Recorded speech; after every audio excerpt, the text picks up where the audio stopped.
Hey friends, it's me, Lauren Hope, aka Lolo of Good Girl Chronicles, blogger, motivational speaker, certified peer recovery specialist, dog mom, lover of Dwayne Johnson, and all around fabulous. I am sporting one of my Good Girl Chronicle t-shirts. If you want to support the cause, rock a little something something, I will put in the description below how you could purchase one of these shirts. Also, I have a self-love shirt that I'll be telling you about later in the vlog. I just want to say welcome back to my channel and thank you guys so much for listening all the way through to hashtag finish the story. The feedback I got was super, super great and that feels awesome. I've always wanted to be a writer, and because I've been dealing with depression lately, my creative space has not been as active lately, but recently it has been. So it's been really exciting to be writing again. Today, I wanted to kind of touch base on my pursuit of happiness. A couple weeks ago, I was just telling you guys how there's a lot of things in my life that I'm not happy about, and that generally I don't feel happy with my life. And I want to tell you where some of the sparks of happy are coming from, and then the things that are helping me right now. Also, I continued the story Red, or The Lipstick Wasn't Mine, because that's kind of like a juicy title. And if you stay to the end of the vlog, I will read the next part of the story Red.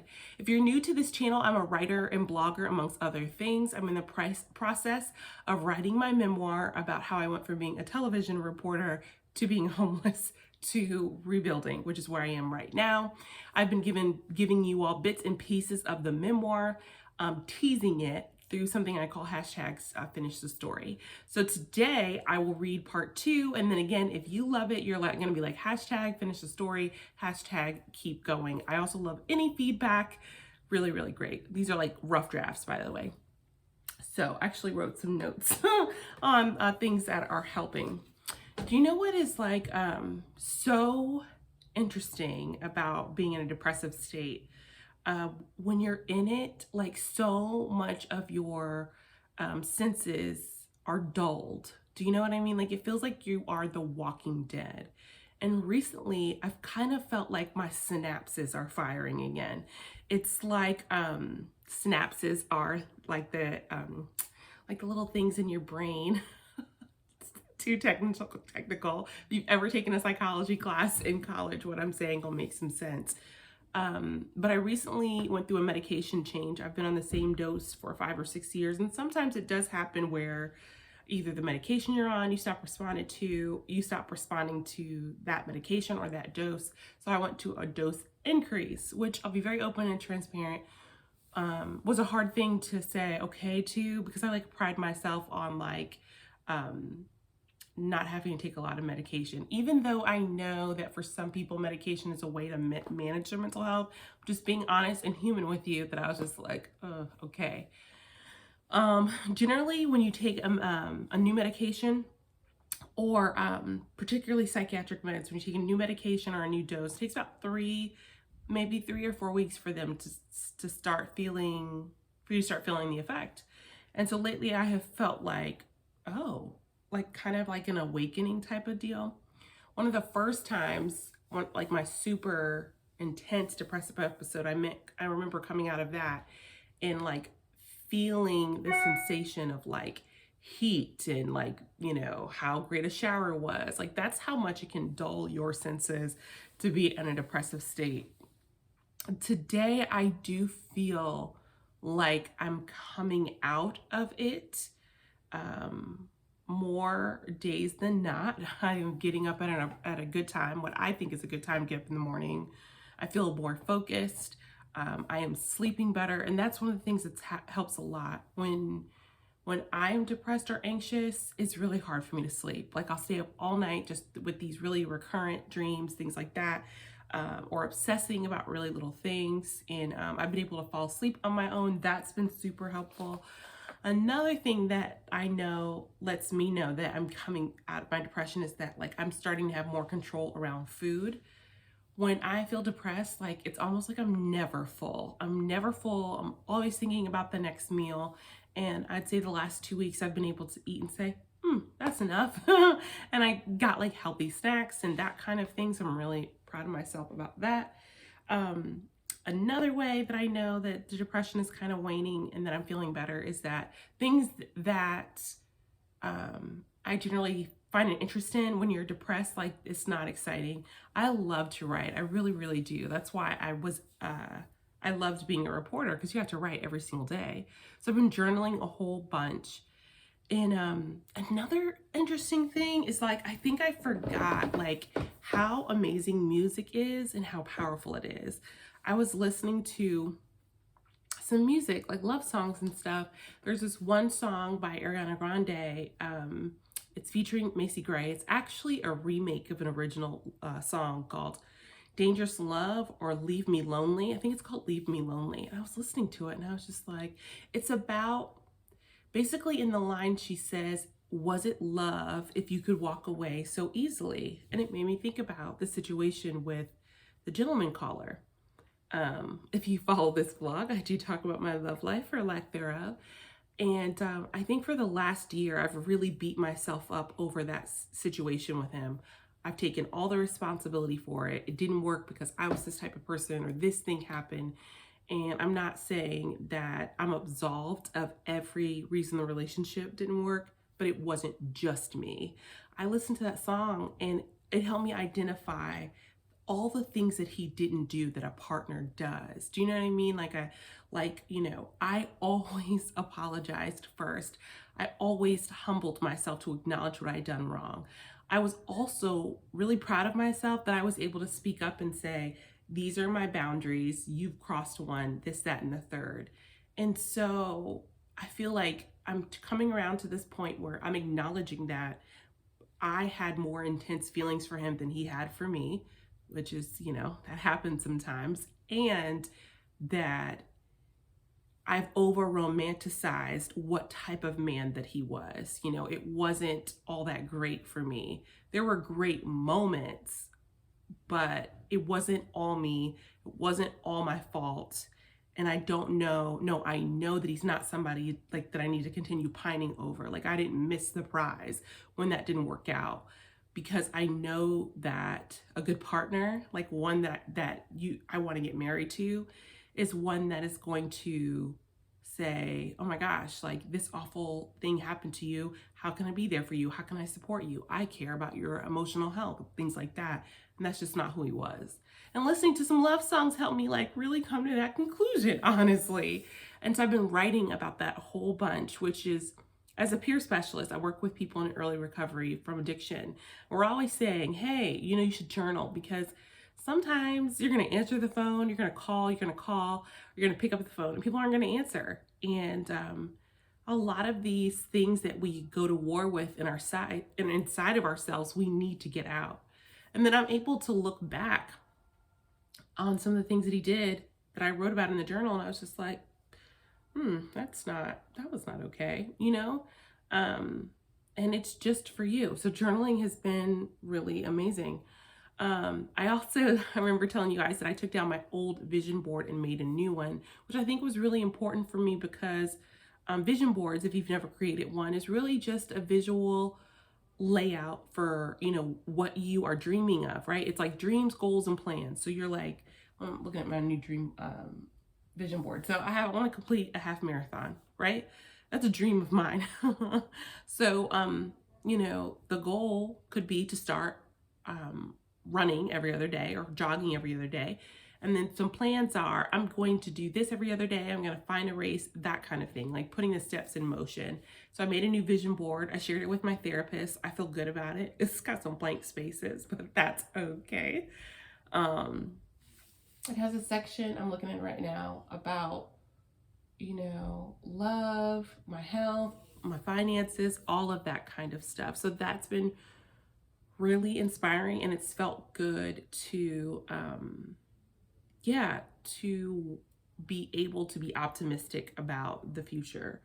Also, I work from home like a lot of people now in COVID. I'm a really social person, and it has affected my mental health to sometimes be at home weeks at a time, not meeting people, not seeing people. I was in a co-working space for a while, and I had to stop going due to finances. So I've been trying to find ways to get out of the house every other day. There's a coffee shop not too far from where I live that I've been going to. It's been super nice. And then I also joined a women's group at my church. They are meeting in person. It's only like a group of like 8 or 9 women. We all wore masks, and you do Bible study about the week's sermon. And sometimes I don't know why I'm like nervous to be in those spaces. You know, I think I still have some really some old language or some bad programming about what it means to be a Christian woman. So I feel like I'm in there and I'm just like, I'm not supposed to be here. You know what I mean? I'm like, if they knew the things, that's not how it is at all. That group was really, really great. And the Bible study was great because the Bible is a beautiful book, but it's also a really challenging book to read. And it can be challenging to read that book and relate it to your life. And I got a lot from Bible study. I've been doing some new workout classes. I actually tried Zumba, which wasn't half bad. And I was really impressed with myself that I was able to keep up with like 65% of what was happening, which is a big deal for me. It was so cute. There was one guy in there and he was like, I just retired and I'm bored and I need to get out. He was like, I don't even know what Zumba is. I told my wife I need to do something. Oh my gosh, he was not ready, girl. He was not ready, but he stayed the whole time. It was super cute. I also feel like what you feed your brain is important. I mean, people say all the time that your diet, it's not just what you eat, it's what you consume, like emotionally. And a friend of mine recommended this book called The Gifts of Imperfection by Brene Brown. She is she has a doctorate in psychology, I believe, and she is an LMSW. If you are not familiar with Brene Brown, Google her.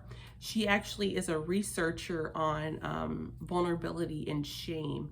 She did an amazing TED Talk a couple years ago that went viral and really elevated her to the mainstream level. I mean, like, she was on Oprah. Okay. Yeah, actually, this is, she was featured on Super Soul Sunday. But what's so amazing about this book, it's called The Gifts of Imperfection. Let go of who you think you're supposed to be and embrace who you are. When I read the title, I was not really sure. I was like, But it's really good. It means it's about, like, what does it mean to live, like, to be in your whole self and to accept your whole self. And I think that I know that that's something that I struggle with and that I want. And it's gotten me thinking about what self-love really is. Self-love is not attached to a job title. Sometimes I'm like, I'm a great peer, therefore that makes me a good person. Or I'm a great girlfriend, therefore that makes me a good person. Or I look really cute, therefore that makes me a good person. And those are all things that are outside of you and that can change. My therapist is all like, she's always asking me, who are you? Like, who is Lauren? What are the facts of you? And I'm just like, that I am kind and patient and understanding and funny and quirky and all of those things. Those are intrinsic things. It also talks about shame and guilt, which is so great.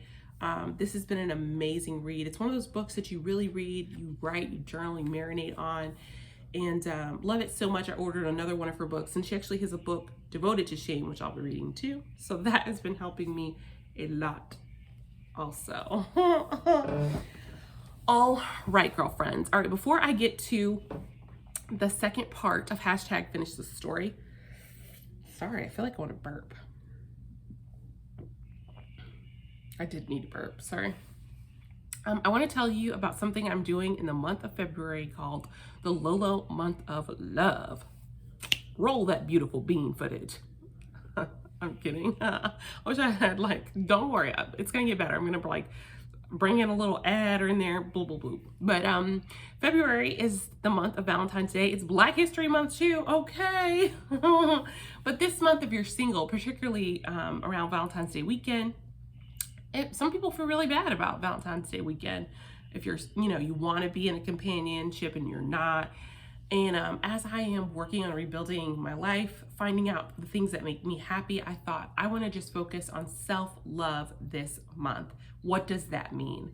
And so I really have been thinking and meditating on that. And I bought myself like a couple of like tops, which I haven't bought myself clothes in a while, because I tell myself, I'm like, girl, you don't get no clothes till you lose weight. Wrong thinking. But anyways, so I bought this really cute sweater and I took some pictures of myself. I showed my little legs, girl. I'm gonna show you them pictures right now. And I was like, you know what? I'm not my goal weight, right? I'm not. I am not this tall or whatever. But what if I just said, what if I embrace the fact that right now in this moment that I am enough, exactly who I am, that I am great, I am beautiful, I am whole. And so I was like, yeah, so this month I'm going to focus a lot of my content on what it means to have self-love. So I created a little t-shirt on a fundraising site called Bonfire. If you ever want to try this out, also known as not sponsored, holla at your girl, Bonfire. I use you all the time. I actually made these shirts through Bonfire too. Okay. Bonfire is amazing because the website, like if you want t-shirts, right? T-shirts can be really costly to produce. You can design your own t-shirt on the Bonfire website, right? Put your graphics, all that kind of stuff, and then they'll create it for you. You can do a fundraiser with it. Like for a lot of their fundraisers, you have to sell a minimum of so many t-shirts in order for your shirts to print, but you're not coming out of pocket. And then all the sales you make a portion of the proceeds. It's an amazing way to raise money. Since I discovered it about 3 or 4 years ago, I use it all the time. So I created this self-love shirt. It's a little tank for the girls out there. That basically it has a heart and it's on the inside, because that's what self-love really is about. It's what's on the inside. It says, I am beautiful, I am enough, I am loved. I would love for you to support this campaign. Snag one of these cute shirts. They're only $20. I'll be giving a portion of the proceeds to a organization in Virginia called Vocal Virginia. Virginia is focused on strengthening the peer specialist workforce, which is what I do. Peers help people in varying parts of recovery in mental health and substance use disorder. And I recently was nominated to the board of directors, and I'd like to bring some funds and attention to this amazing organization. A lot of the funding, a lot of the training that I've gotten as a peer, I've got through Vocal Virginia. Also, they're on the front lines of mental health advocacy in the Commonwealth. So if you'd like to support that, you can do so with a t-shirt. Also, if I sell a lot of shirts, I would love for us to all take some pictures, tag me on Instagram or Facebook, and I will share it. I'm Good Girl Chronicles LLC on almost all platforms, and I'd love to see how you practice self-love. All right, as promised, here is part 2 of Red. I'm gonna try not to laugh like last time. This won't be a funny part because this is like where me and the guy that I go up to Long Island to see kind of get into it. All right, I don't want to spoil it for you. So here's where we left off on that story. I basically, a little synopsis, I traveled from Virginia to Long Island to see this guy named Lyric, who I was really in love with. I left my boyfriend for him. I was super depressed, and I wasn't conscious that it was depression. I felt like things were kind of unraveling at my job, and I went to go visit him because I thought this was finally going to be the opportunity for us to be together. And when I go into his house, I see a woman has left her lipstick prints on his bathroom mirror. And it's a woman that he's been having an affair with. And so that's where we left off in the story. All right. I'm going to be looking down on my computer. One of these days, girl, we'll have a teleprompter. I'm kidding. All right. I walk out of the bedroom with my head down. When was she here last, Lyric? I ask him. What? He says. Mary, when was she here last? There's lipstick on your mirror, and that picture on the refrigerator, that's her son, isn't it? I said, squaring up, standing taller. Oh, I didn't even realize that was there, he said. Bullshit, I thought to myself. No one can miss a big red smooch in the middle of their glass mirror. I came to see Lyric in his small studio apartment in Long Island, New York, far away from my family, any friends to rescue me, my television career that seems to be slowly falling apart, and this is what I get. I am so stupid for coming here, I say. Lyric and I are facing each other near the bathroom door. I push past him and I sit down on the brown recliner in his room.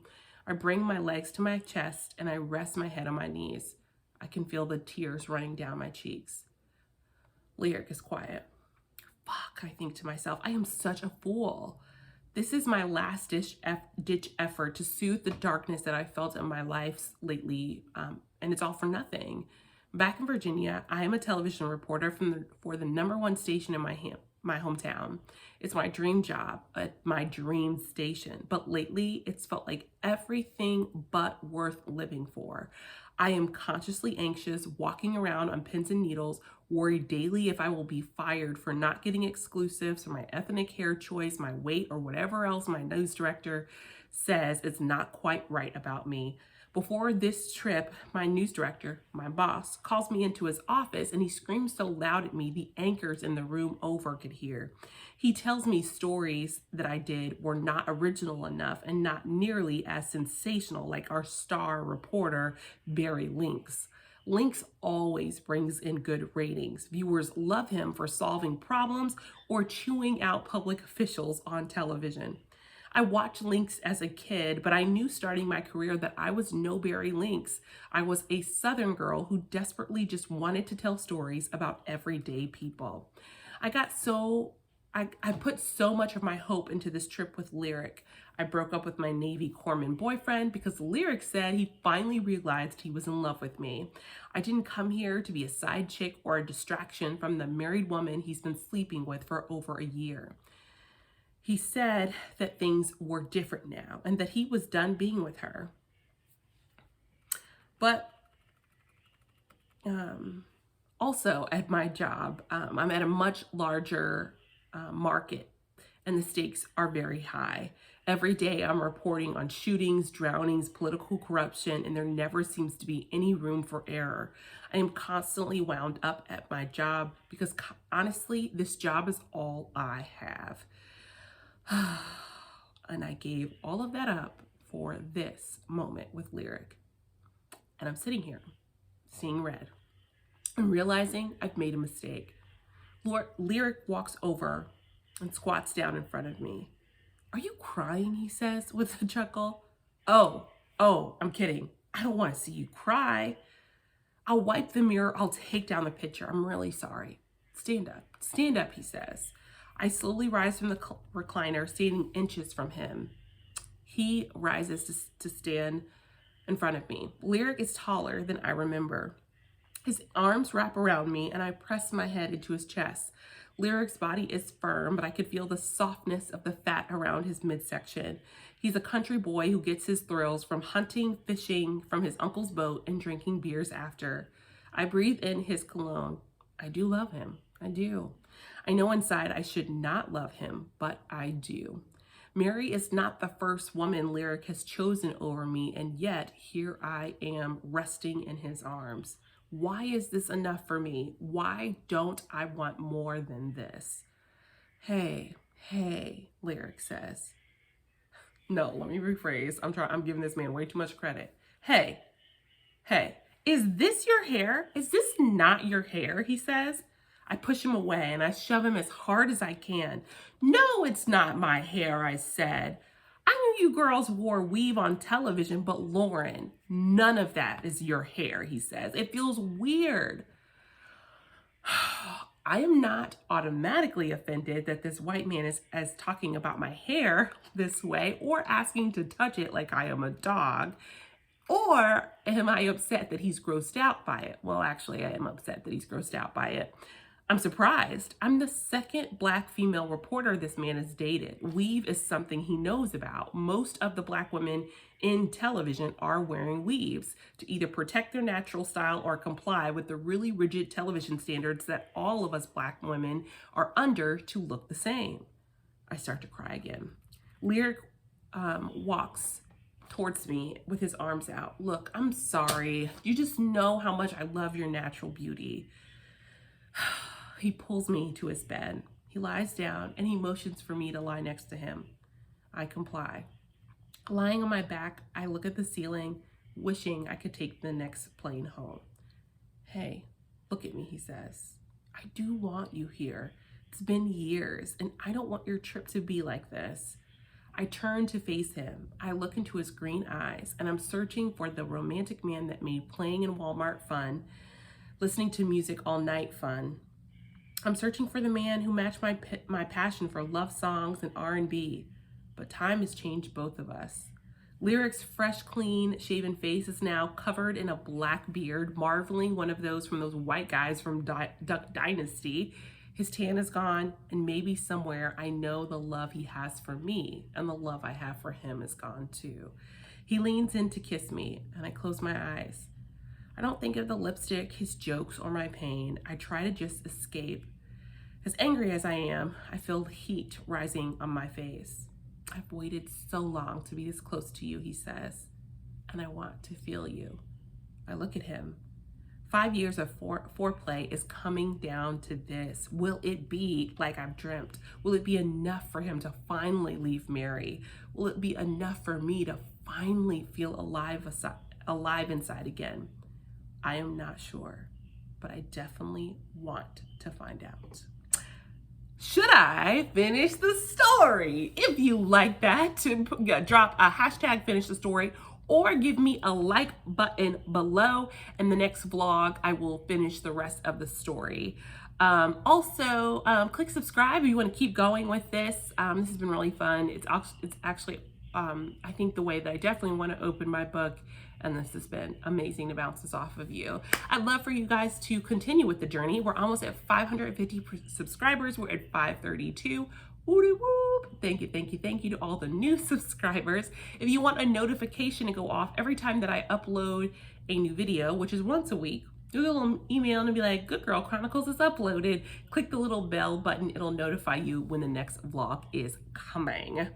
Also, next time I was thinking to myself, have you ever had, like, you're like driving and you have like all of these thoughts in your head, and because of the pandemic, I don't always have a lot of people to share them with, so I'm going to share them with you, girlfriend. Just some things I think about, questions that have been posed to me, things like that, such as, should a self-proclaimed goody two-shoes talk about sex? And all other type of things. If you'd love to ask me a question that I would answer here, please comment below. Can't promise I will respond, but I most likely will. I hope you guys have an amazing, wonderful Valentine's Day. I will check in with you before then. As we say here, Good Girl Chronicles, I love you. I love God more. See you next time.